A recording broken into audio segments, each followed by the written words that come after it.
Chilling tales for dark nights.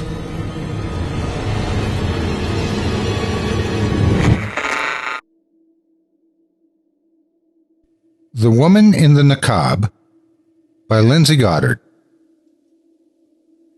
If you're reading this email, you've been selected as the new night auditor at the Ladford Inn. Congratulations. Well, I suppose. My memories of the hotel are mostly fond ones, with the exception of my final week when I decided I'd rather take my chances in the unemployment line. Here's to hoping you're spared the misery of the chilling encounters which sent me running from the Ladford, with my pride dragging behind me like a dead dog. I didn't put in the proper 2 weeks' notice when I resigned from my position, a grievance which Eleanor was quick to air, as tends to be the case with most of Eleanor's grievances. On her bad days, she comes off as a real ice queen. Those steely blue eyes could shatter diamonds if she concentrated hard enough, I'm certain. But don't be fooled. Deep down, she's a real softy. She insisted I write this letter since I left you with little or no training. How can I refuse? She owns 4 hotels and personally manages each one, and I understand her concerns with making sure you receive proper training because, quite simply, she's too busy to deal with it. She never sits still. She's all business, and I'd hate to play cards with a woman because she's got a poker face to rival all others. I've seen her use it in response to difficult customers in a hotel drama, all of which you'll come to know too well. She uses it in other circumstances, too, like when I think she's caught a glimpse of the Ladford's unwelcome guest, the tortured woman who now haunts my dreams. I once asked Eleanor if she's seen anything strange. She donned that poker face and shook her head, and I couldn't tell if her response was genuine or a bluff. The slightest wrinkle of fear crossed her brow, though, and it whispered, "Yes, I've seen her." But I'm getting ahead of myself. Let's back up. Eleanor has been my supervisor for more than 5 years.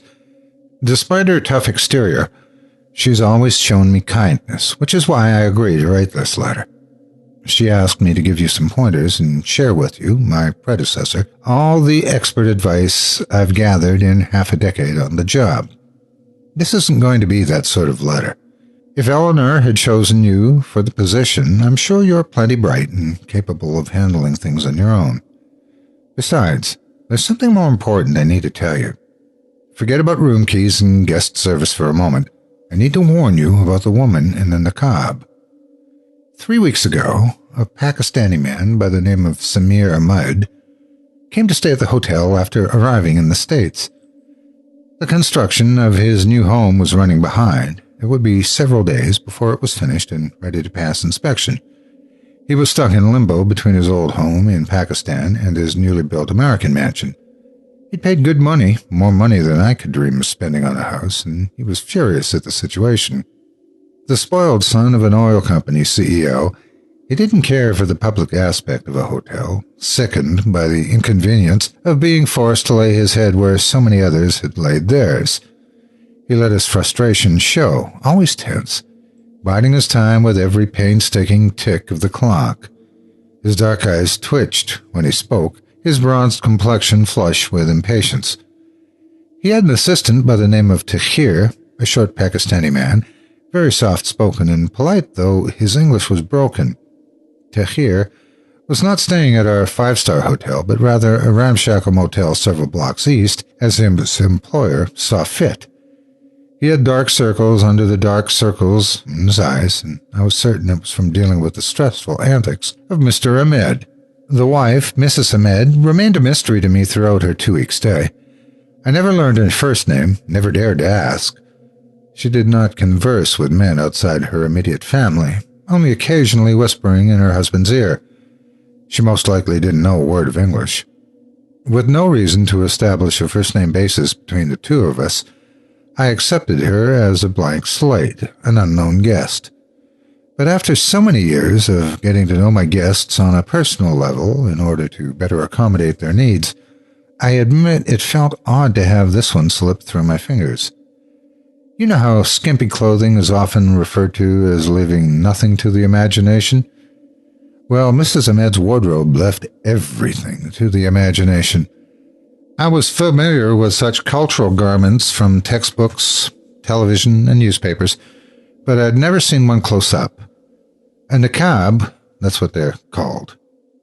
A black veil concealed the entirety of her face. It covered her eyebrows and even the bridge of her nose.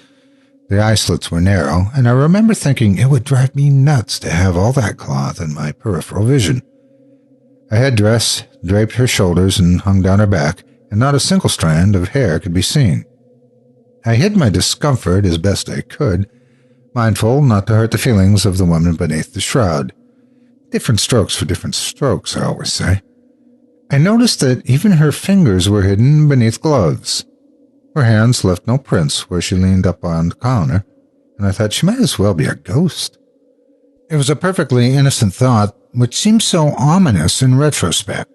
I made sure to smile at the woman every evening as she came to get a bucket of ice.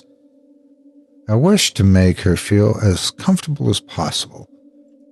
The move from overseas was a huge one. I imagine adjusting to the changing culture was exhausting.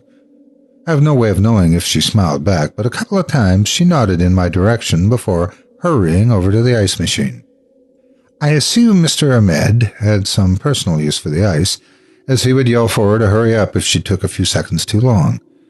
Perhaps he needed to soak his feet in a cold bath after a full day of pacing back and forth and placing angry phone calls to the real estate agent. One thing is for sure, his wife was never fast enough. In a gruff foreign tongue, he barked at her from down the hall, and although I did not understand his words, they couldn't strike me as particularly encouraging. 2 nights before Samir Ahmed checked out of the hotel and headed for his newly built mansion, the woman in the niqab encountered a problem on her nightly run to the lobby. "Out of order" was scrawled on a sheet of paper and taped to the machine, written with red permanent marker in all capital letters. The daytime clerk had scheduled a repair for the following day and scribbled a post-it note to me, which now clung to the front desk, drawing my attention with a nauseating shade of yellow. Mrs. Ahmed couldn't read the out-of-order sign, of course, but at a glance at the empty tray and a few unresponsive clicks of the button told her everything she needed to know. She hung her head in defeat, hugging the empty bucket to her black-clad bosom. I was quick to respond. "Mrs. Ahmed," I said, addressing her directly for the first time since she had arrived, "I can help with that." I pointed to the bucket in her gloved hands. I approached, and as I did, her eyes widened like a cornered mouse. Then something very unexpected happened. I saw beauty in those eyes. It struck me. It held me captive. Her eyes were not brown as I had imagined the countless times she averted her gaze, but a brilliant shade of amber which shined like bowls of honey in the sunlight. I reached for the bucket in a cautious, "I come in peace" gesture. I was taken aback by her gorgeous orbs, and she by my close proximity. She loosened her grip and let me remove the bucket from her fingers. I ran to the employee lounge, moving quickly as I knew her ticking time bomb husband would run out of patience soon. I filled it and returned to the lobby even faster than I departed. She was standing in the exact same spot, a motionless niqabi mannequin, until she nodded her thanks to me. I held the bucket a moment longer and gazed into those lovely eyes.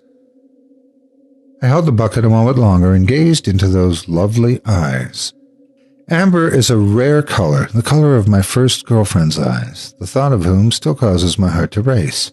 I was irresistibly drawn to that color.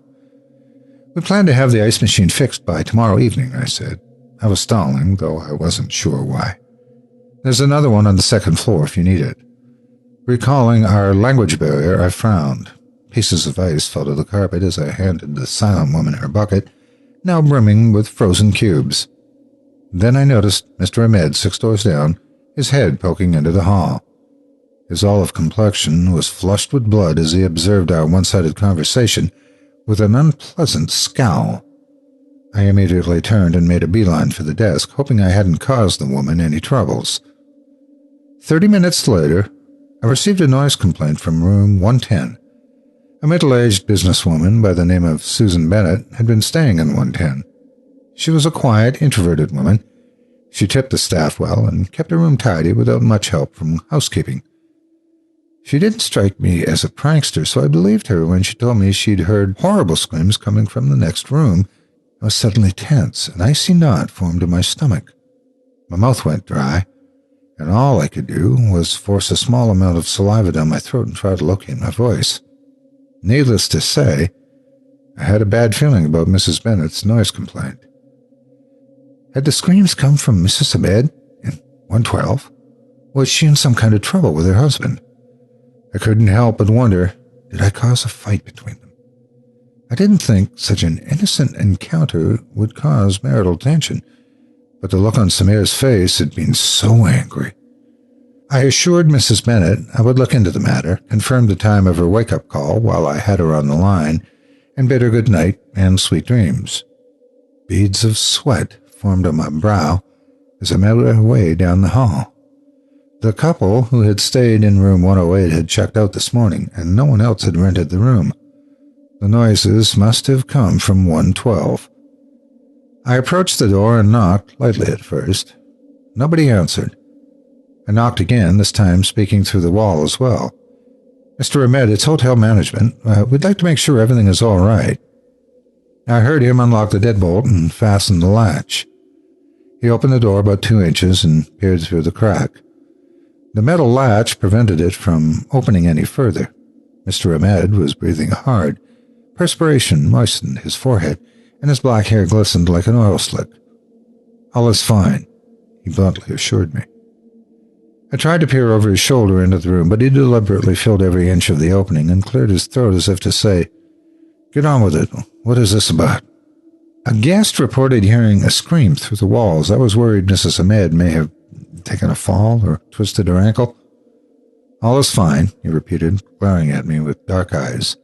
He began to close the door. "May I see her?" I asked. Just to follow up, to close the report.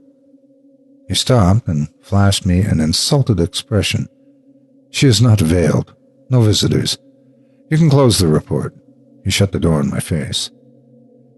The next evening, I waited for the woman with the gorgeous amber eyes to fetch her husband some ice. Hours ticked by, and she never showed.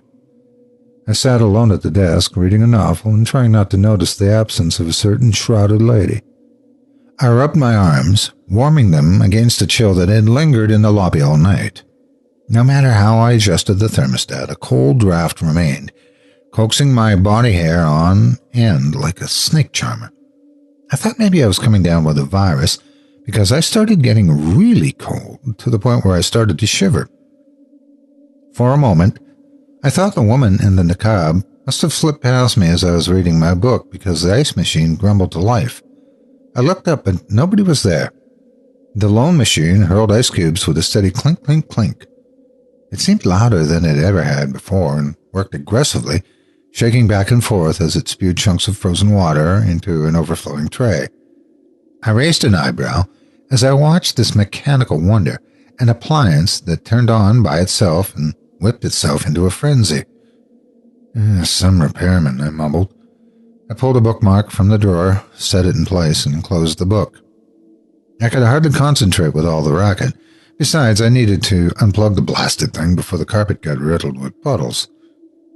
When I returned my attention to the lobby, Mrs. Ahmed was standing there. The silhouette of her robe-like dress and loose veil stuck out from behind the machine. The shapeless, black figure stood stock-still, mostly hidden by the possessed ice machine as it turned out cube after cube. "Ma'am?" I rounded the desk and approached her. "I'm sorry. I don't know what's wrong with this machine. I thought we had it fixed, but it's not," and I stopped in my tracks and began to look away. In the harsh fluorescent lighting, which Eleanor despises for the way it illuminates every speck of dirt, I tried to make out a woman's form beneath the garment. It hung loose down to the ankle-length hemline, but eventually my eyes found the shape of a human figure inside. Yet the fact remained that it was floating, not standing, suspended somehow mid-air. Where usually she wore dark sandals and socks, there were no feet, and that long black dress looked menacing as it hovered against the off-white walls, inches above the carpet, facing me. The air grew colder as I looked up, searching for an explanation in her amber eyes. What I saw snatched the breath from my lungs in one fell swoop of terror. Her veil was in place, tucked inside her head garb like it always was, the same narrow slits for the eyes, only she had none. No eyes at all, nothing but darkness where they used to be. The ice machine rumbled and roared, propelling my hysteria to new heights as she reached a gloved hand to her face. She wrapped her fingers around the veil and peeled it away. The face of nothingness stared back at me, an empty void inside the Niqab. The lights clicked off without any theatrics, no exploding bulbs or popping circuits. They didn't so much as flicker, just instant blackness. My jaw chattered as the chill increased triplefold. When I couldn't take it anymore, I closed my eyes and whimpered. I stayed that way, eyes squeezed shut like a dope until the ice machine ceased its psychotic production. The buzzing of the fluorescents returned, and I could see the light shining through my eyelids. I opened them, and she was gone. I looked around, relieved no guests had witnessed my cowardice, but at the same time disappointed I was alone. Nobody was going to believe me, I knew. My only evidence was a mountain of ice on the floor, a mess which would only get worse the longer I waited to clean it up. I barely dragged myself into work the next night. I was wired on coffee after tossing and turning to no avail. Heavy gray bags under my eyes made me look like a washed-up rock star, only I lack a rock star's edge. I felt scared and alone. I have close friends and family I could talk to, but I was afraid to tell anyone about my frightening encounter for fear of what they might think. As adults, we tell ourselves that the boogeyman isn't real. The monsters in our closet were long ago exposed as frauds. There's not a blood-covered ghost in the mirror waiting for us to say her name 3 times. We tell ourselves that the deceased go to a better place, and miraculously, they all manage to get there with no trouble, as there are certainly no lost souls among us. We consider people who believe in the boogeyman to be crazy, or at least we call them names like weird and flaky. That's why I decided to keep this to myself. Though I had never been so scared in my life, I didn't let it show. I went about my usual routine. The hotel was busier than usual, but the moments I spent alone seemed to drag on forever. I did inventory to keep my mind busy, to avoid thinking about the invisible woman, the lady who wasn't there, whose familiar clothes floated in the air as if watching me with unseen eyes. My skin grew cold each time I thought about the frigid air that swirled around her. I looked through the front windows as a taxi pulled to the curb, and to my shock, Samir Ahmed emerged from the car with his wife. Yes, the elusive Mrs. Ahmed followed close behind him. I'll admit I was ecstatic to see her, if a little worried about my sanity.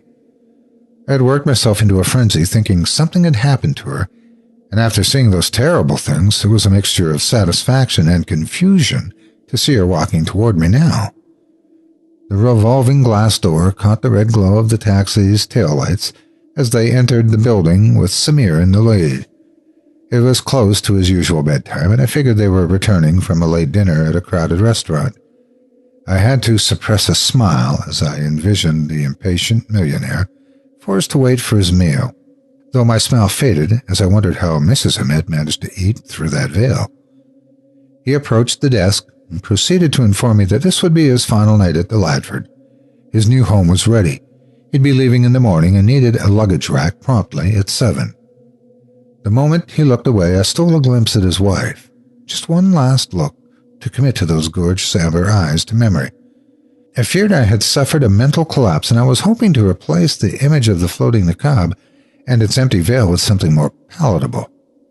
But what I saw made things worse.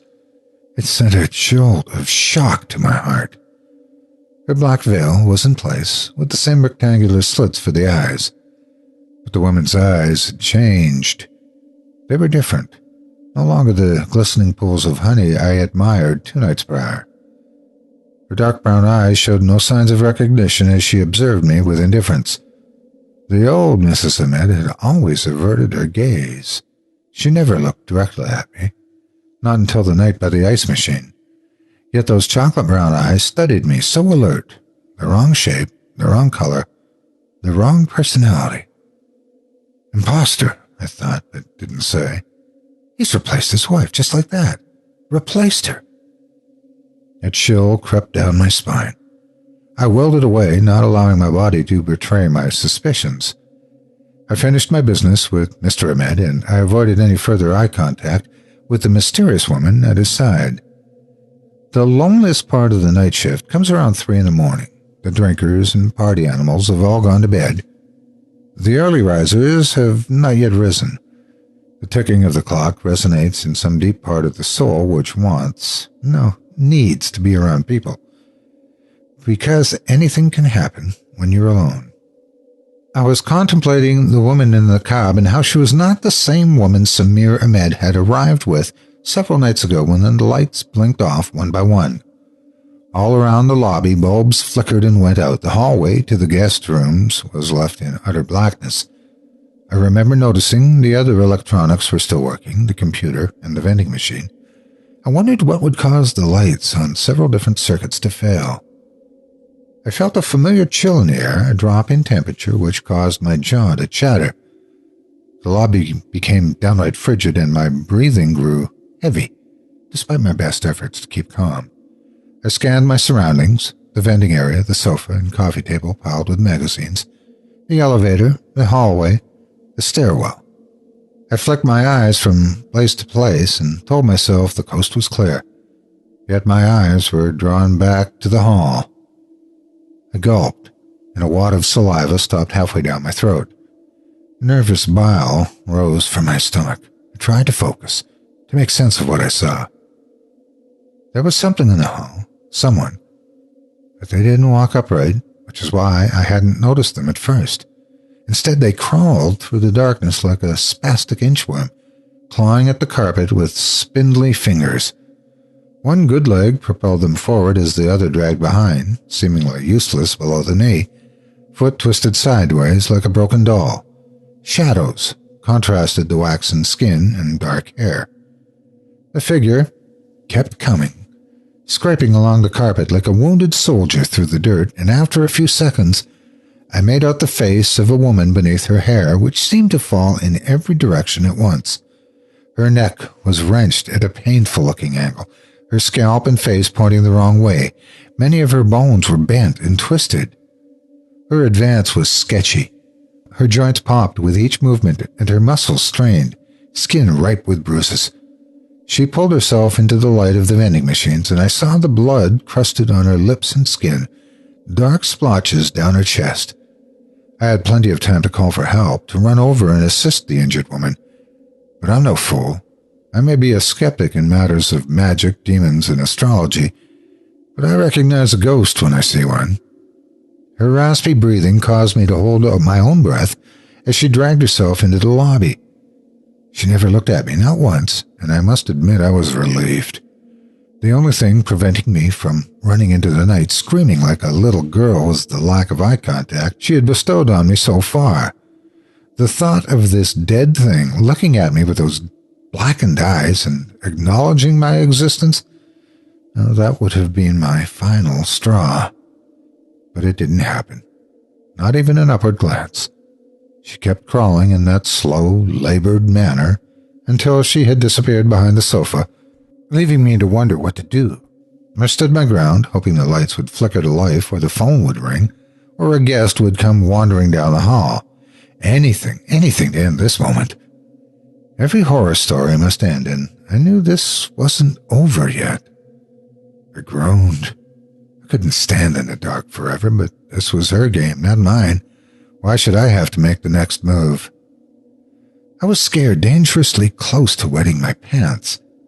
Half my attention was focused on my bladder, the other half on the sofa.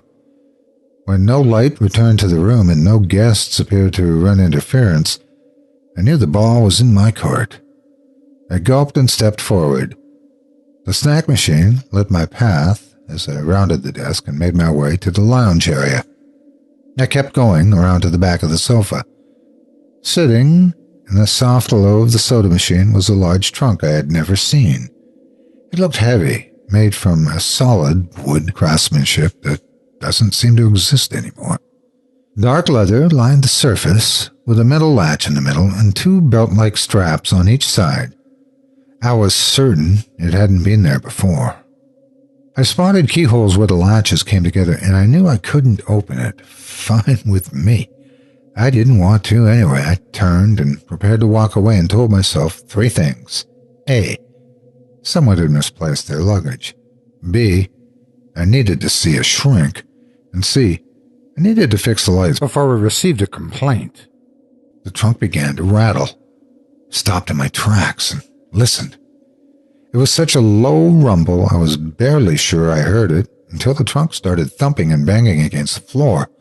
I jumped and spun around and watched with uneasy fascination as it tremored, caught in the throes of a supernatural quake. The locks clicked and the leather straps danced as the trunk bucked wildly on the floor. Then it stopped. The metal clasps thudded against the lid and slid down the arc, dangling at the trunk's sides. All was quiet for a few panicked heartbeats, and then my ears picked up the sound of raspy, labored breathing coming from inside the trunk. It couldn't be, I told myself. She couldn't be in there. A person couldn't fit inside. Not unless... I froze as the realization struck me. Not unless they were stuffed inside like a rag doll, bones broken and bent at gruesome angles. Trembling, I closed the distance between myself and the trunk without any further hesitation. I knew what I must do, and frankly, I wanted to get it over with. I grimaced as I reached for the lid. I flipped it open. Her body was bent in half, limbs tangled in a gory mess. A splintered collarbone protruded from her purple and green splotched neck. She'd been crumpled up and stuffed into the trunk with no regard for broken bones. As I contemplated the twisted and turns of a woman's desecrated remains, she sprang to life. She grabbed me and started pulling, and to my horror, I couldn't fend her off. This monstrous woman was incredibly strong. I remember worrying she would pull me down into the trunk, into the deep, dark oblivion of the empty Niqab, the endless silence of her tortured unrest. Fingernails dug into my flesh as she tightened her grip. I recoiled from the stench of old blood on her breath as she sputtered and moaned in what sounded like Arabic. The grotesque angle of her battered face atop a twisted neck will never leave my mind. She pulled me close, so that I was looking at her eyes. Amber eyes. The eyes of Mrs. Ahmed. The ice machine cranked to life, spewing forth its bounty. Pain shot through my skull as something rock-solid hit the back of my head. Stars and blackness filled my vision. I awoke on the floor next to the metal ice bucket. It must have been what hit me, hurled by the force of the broken woman in the box. The shape of the bucket's rim perfectly matched the fresh indent in my cranium. I looked around, but there was no sign of the trunk or its monstrous occupant. I shook the fog from my head, rubbed my eyes, and checked my wristwatch. With over 2 hours left and my last nerve dangling from a thread, I knew I needed to get out of the hotel. I couldn't think straight, couldn't relax, and worst of all, I couldn't shake the feeling that I was being watched. I texted Eleanor and asked if she could cover the rest of my shift. It's an emergency, I said. I broke the news to her when she arrived. I was quitting. I wouldn't be back. She tried her best to guilt me, of course, but I'd made my mind up, and no amount of shame would change it. I did return the next day, however, one last time. After restless hours in which I was unable to sleep, eat, or concentrate on anything other than thoughts of the ghost, I decided there was something I had to know. I apologized for my behavior and groveled and gained Eleanor's blessing to review the hotel's security footage. She didn't ask me what I was looking for. Eyes bright with denial, she donned that old, familiar poker face and silently assured herself that I was in need of a shrink or some antipsychotics. I spent 2 hours reviewing the surveillance footage, and here's what I found. On the last night of Mr. Ahmed's stay, he departed the building alone. There was no sign of the woman in the niqab until he returned with her hours later. She disappeared from the camera's footage after our encounter by the ice machine, only to reappear that strange, memorable night when I noticed her eyes had changed. I should also mention that there's no sign of the haunting images I'd seen. The footage does indeed show a malfunctioning ice machine and a baffled clerk, but not the floating figure in the niqab, with emptiness where the face should be, or the battered woman crawling down the hall into the trunk. The camera even blinked out right at the moment when the ice bucket hurled itself across the room, finding a target on the back of my skull. Rather frustrating, I'll admit, but I digress, because more disturbing than any of that was the footage of Samir Ahmed checking out the hotel. On the grainy TV screen, I watched as he grunted and steered a luggage cart himself. He shooed a bellboy aside who attempted to offer assistance and barked an order to his assistant, Tahir, who held open a set of double doors as Samir maneuvered the cart onto the sidewalk. His so-called wife brought up the rear of the group as Tahir held the door open for her too.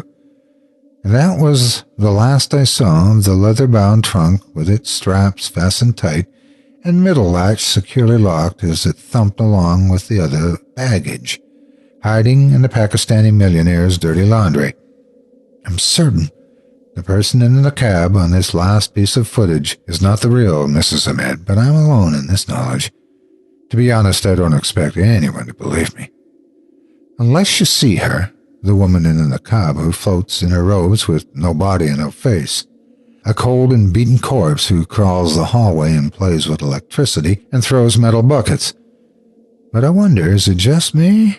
Am I the only one she haunts because I'm the only one who noticed her existence and therefore her disappearance? Is she the ghost of a ghost? The memory of someone who was, but really was not? You'll have to answer that question. Can you do that? Can you write back to me, please? I need to know, one way or the other. Whether I'm crazy or sane, I need to know if I bear this cross alone. So please, if you hear the clatter of ice cubes echoing through the empty lobby, if you catch a glimpse of her black robe around the corner, or see her broken body writhing on the carpet, be on guard, but please do not run. Stand your ground and face the darkness for me, because Eleanor is not going to believe you. No one is going to believe you, but I will. Nights at the Ladford Inn are lonely, and I know what it feels like to pace the floors, to watch the halls, to wonder if she's standing right behind you.